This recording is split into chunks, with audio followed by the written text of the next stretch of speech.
Hello class. Last time we have learned about the morphologies and sizes of bacteria. In this lecture, we are going to learn about the structure of bacterial cell walls in detail. The cell wall is the layer that lies just outside the plasma membrane, as indicated by the arrow.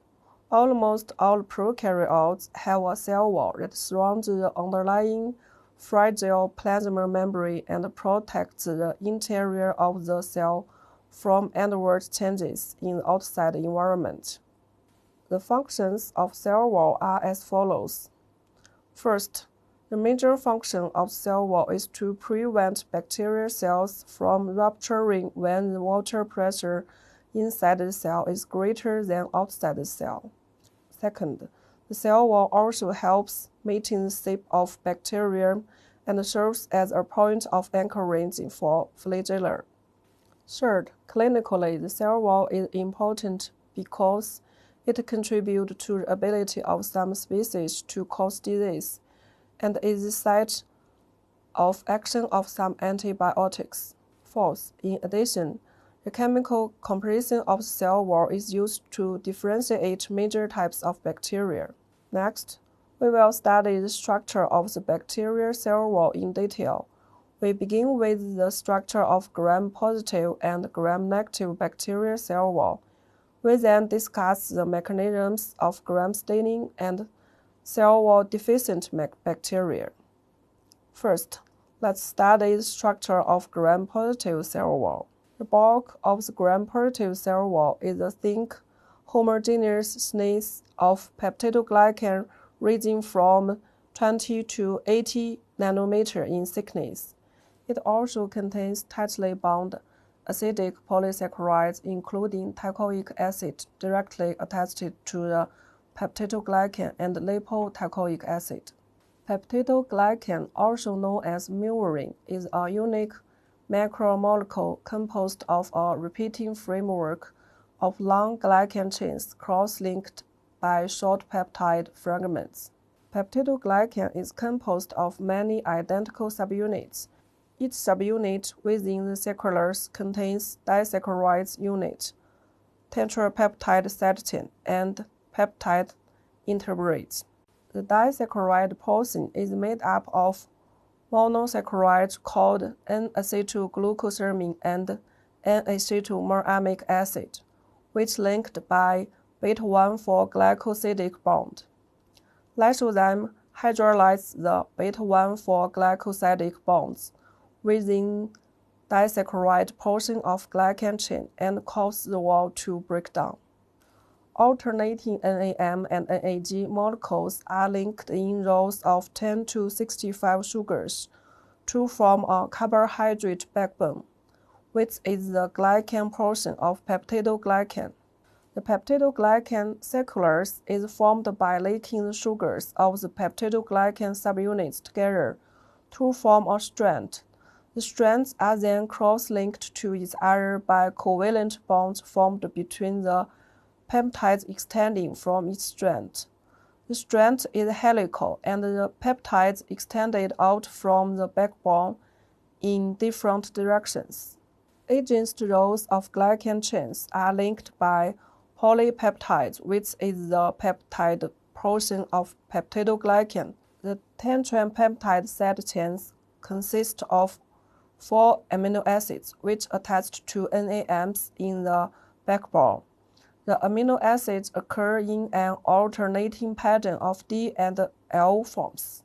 Peptide intermediate consists of a short chain of amino acids that links the stem peptide of one peptidoglycan strand to that of another.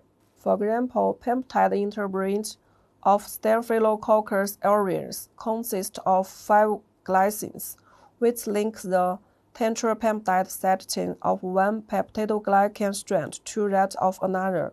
The interpeptide bridges can vary considerably. Most variation in peptidoglycan structure occurs in the cooperation of the peptide chain and the method by which peptidoglycan strands are cross-linked.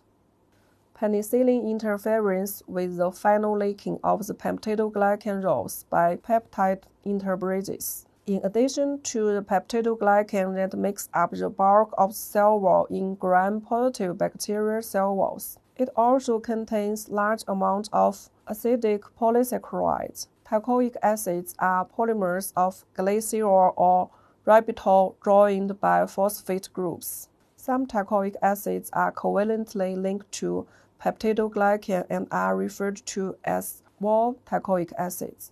Others are covalently connected to the plasma membrane, which are called lipoteichoic acids. Teichoic acids have several important functions. They help create and maintain the structure of cell envelope by anchoring the wall to the plasma membrane. They are important during cell division, and they protect the cell from harmful substances in the environment.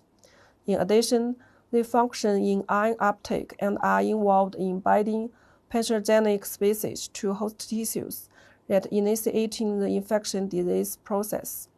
In gram-positive bacteria, the periplasmic space lies between the plasma membrane and the cell wall, and is so narrow that it is often not visible.